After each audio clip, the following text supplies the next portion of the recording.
right, so I am going to try to document, at least to a point. Tomorrow we're set to go on an adventure and pick up an outside furnace. So it is a used furnace. It does need repairs, but Joey is set to come up and assist me in this adventure.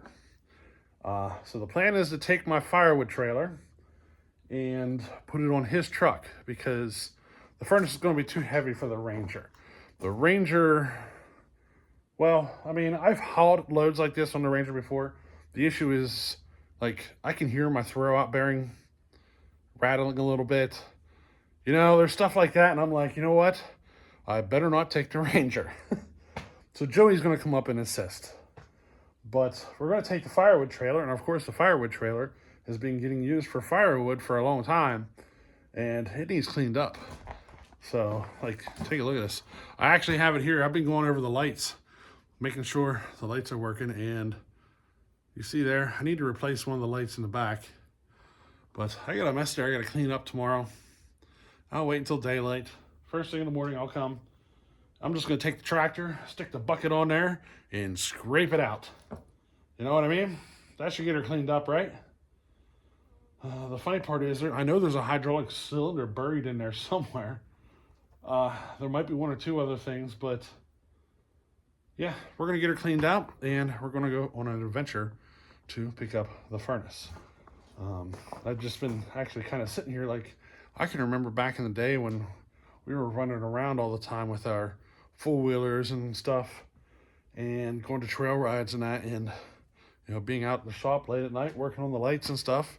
You know, trailer lights, they like to screw up on you, you know what I mean? So that's kind of what I'm doing here, is working on the trailer lights. Now if I need to, all these sides will come off.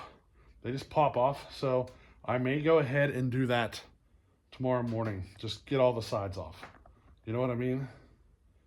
And another issue I'm going to run into is, like, the trailer is built to handle like 5,000 pounds. So I'm not worried about weight wise.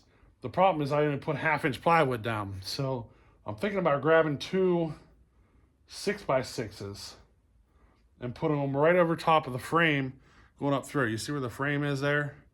Thinking about throwing some two 6x6s right there to where we could take forks and set that sucker right down on, strap it in, and then I could fork it right out with the tractor, you know? But I think I'm going to go ahead and pick up some 6x6s to set it on, just because that's just 1/2-inch plywood there. And I don't think 1/2-inch plywood's going to hold the weight, you know what I mean? So that's what I got to do tomorrow morning, first thing. Clean this up. That'll take 15 minutes. And then the 6x6s are, I mean, that place is like 10 or 15 minutes away. So I can go pick those up, head to another store, pick up a new light. These are the lights I installed. These little round guys. You guys are familiar with these, I bet. Real easy to replace.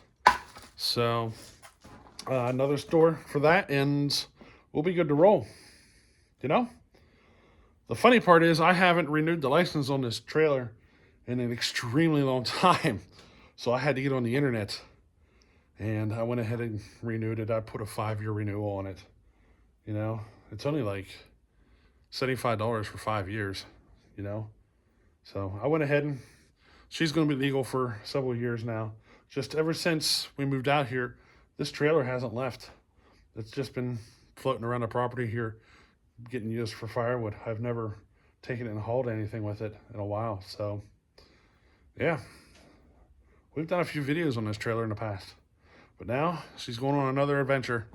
We're going for an outside furnace, and I think we'll be just fine. Yeah. So, all right, we'll see how this goes. All right, all the prep work is finished. I had to go replace one of my lights. And I bought these two 6x6s and laid them on top of the frame rails. So the plan is to just sit the furnace on top of that. You know what I mean? I didn't trust the plywood on the floor to hold the weight, so I threw those 6x6s on there. That should disperse the weight really well across the whole trailer. And I mean, that's $90 worth of lumber right there, those 2 boards. So I wanted to make sure that I bought something that I would be using in the future. You know, I didn't want to just waste 90 bucks. So we're going to be putting like a lean-to roof up and stuff, and these will be the posts for that roof. So, you know, it wasn't a complete waste of money buying those 2 boards. I will be using them in the future. I just haven't been using it, you know, it just got parked. But now that I got it licensed, I'll start using it again. It's good for 5 years now, you know? So anytime I'm hauling lumber or whatever, I can just grab the trailer. It makes it easier to load and unload, you know what I mean? Instead of storing it in the back of my little Ranger pickup truck. It's a lot easier on there. I mean, those are 10-foot boards, just to give you an idea of how long the bed is. So, but that's where we're at. Now we're just waiting for Joey to show up. He should be here maybe in an hour. And then we're gonna be trucking our way up and picking up the furnace. So that's where we're at. And I got a pocket full of cash to spend. Hopefully this all works out and we come home with an outside furnace. You know what I mean? So let's see how she goes. Well, there she is. We now have the outside furnace. I mean, there's some weight there. I don't know if the tractor's gonna be able to pick it up to get it off. We're probably gonna back the trailer into a hillside here, hook a chain to it and drag it off. First, we're gonna put the forks on it and see if she lifts off. But there's the man himself, Joey. He's the one who saved us. He got us, and he came and helped get this thing drug home for us. So, time to get her unloaded. We'll show you a little more once I get her off. Well, fellas, there she is. Joey's in there poking around. It's got a leak, and it looks like the dude may have tried to fix the leak with JB Weld. That, or he just put like a weld on there that's like a little glob, and it's right inside the door, like an easy fix. He's poking around though to see if it might be JB Weld. It looks suspicious, like it could be. Let me flip the camera around here. I'll give you a little tour of the wood burner here. So Joey's poking there. He found a screw in the hole, covered in JB Weld. That's how the guy tried to patch it. That's where the leak is. We fix that leak and this thing will be back to operational. That's it. That little spot right there. I'll just cut a piece of steel out and plate it, I guess. I mean, we could rebuild the whole firebox, but she looks too thin for a stick welder though. No, you have to make it. It's a MIG welder job.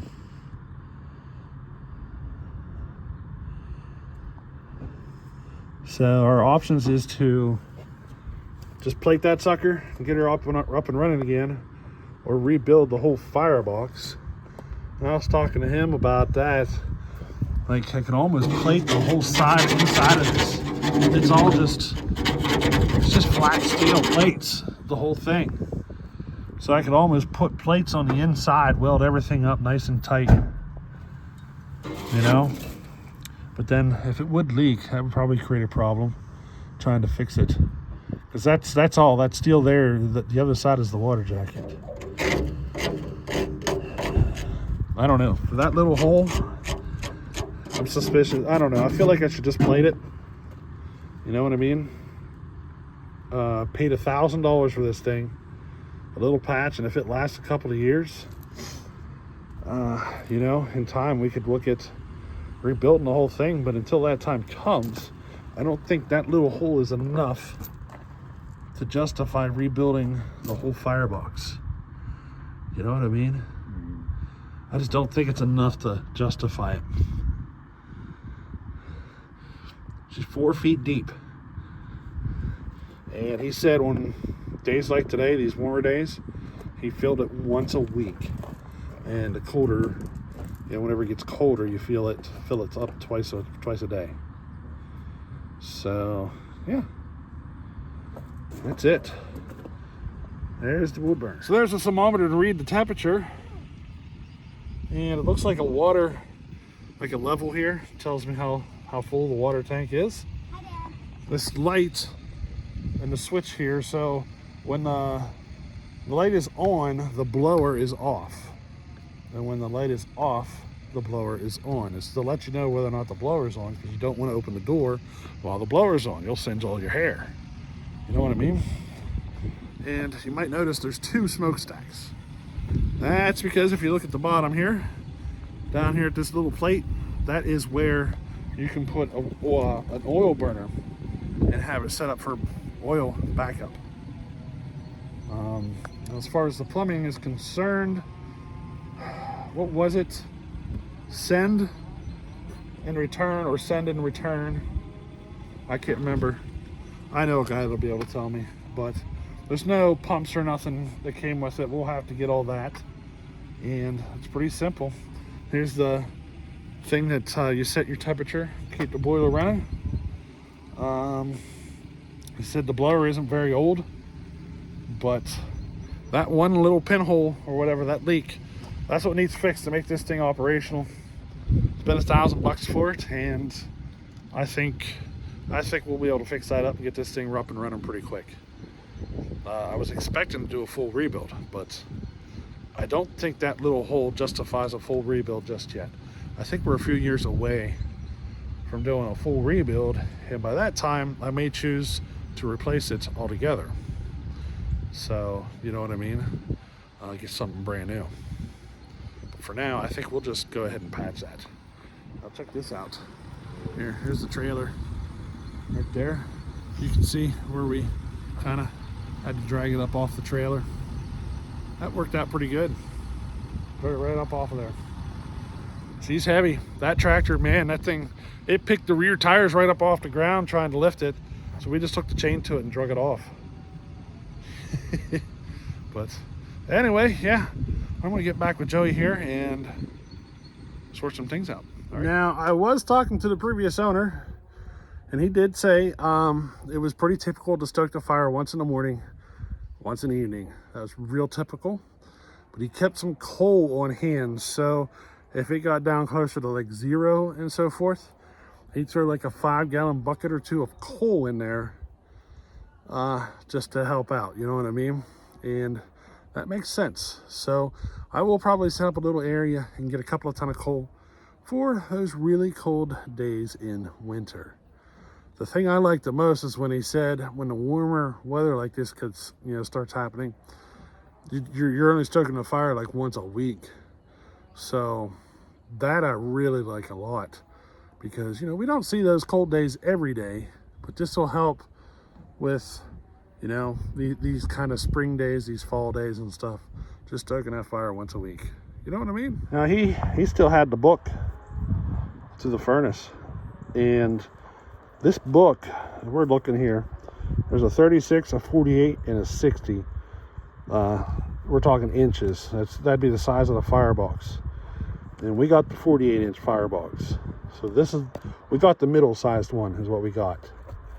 But this book has like diagrams and stuff. Basically all the instructions we need on how to set it up. Different ways and all that stuff. How to set up your pad. So, you know what I mean? Here's a way with a heat exchanger, 3-way zone valve, all that stuff. There's a bunch of different options that you can do for setting it up, and it comes with all the instructions on how to do it. So I think we're going to be fine as far as setting it up. Now, Joey and I were here talking, looking at the pile of wood, talking about like the splitting of the wood, and there's actually not much wood here that's going to need split. Like stuff like this right here does not need to be split. It'll fit through that door. So, we could just cut these in like 16-inch lengths or whatever and go with it. So there's actually a lot of wood here that will not need split. We're basically going to be splitting it for weight purposes, making sure the piece isn't too heavy to handle. But that's really the main reason. So as far as splitter work, there's not going to be a whole lot. We're going to be cutting a lot of rounds and stacking them, which will save a tremendous amount of time, because typically for however much time you spend cutting wood, you can expect like 4 times that splitting. And since I eliminated 75% of my needs on the splitting side, it's going to save me a tremendous amount of time. So yeah, I'm pretty happy. I've been talking about getting an outside furnace. We got one. Now the next step is to get it plumbed. And then after that's in, I got to put a concrete pad in. As far as the repairs themselves, that won't take long to put a patch on that. You know what I mean? And even through the years, if I end up with a couple of patches, it's not a big deal. I'll probably get a few years out of this thing before it needs a major overhaul. You know what I mean? I'm expecting 3 to 5 years until I'm doing a major overhaul. So, you know, in that time, I might choose to go with a new one or overhaul this one. You never know which way that might go.